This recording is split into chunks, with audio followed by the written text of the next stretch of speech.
அனைவருக்கும் இனிய மதிய வணக்கம்.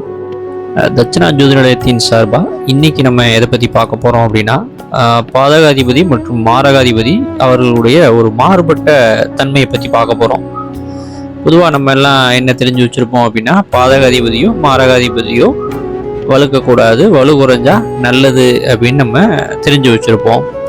ஆனால் சில இடங்களில் பார்த்தீங்க அப்படின்னா, பாதகாதிபதி மறைவிடத்துக்கு போகிறதும் பிரச்சனையாகும்.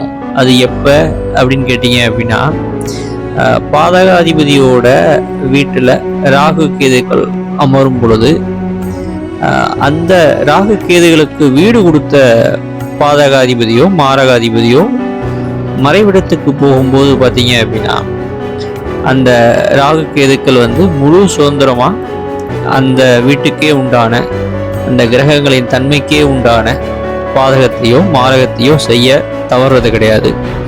இதை நீங்கள் உங்களுக்கு தெரிஞ்ச ஜாதகத்தில் எடுத்து பாதகாதிபதி மாரகாதிபதி மறைவிடத்துக்கு போய் அந்த இடங்களில் ராகு கேதுக்கள் அமர்ந்து அவர்கள் நடத்தக்கூடிய தசாபுத்தி காலங்களில் வரக்கூடிய தீய பலன்களை எடுத்து ஆய்வு பண்ணுங்க. இது 100% பொருந்தி வரும். மீண்டும் ஒரு பதிவில் சந்திப்போம். ஓம் நம சிவாய.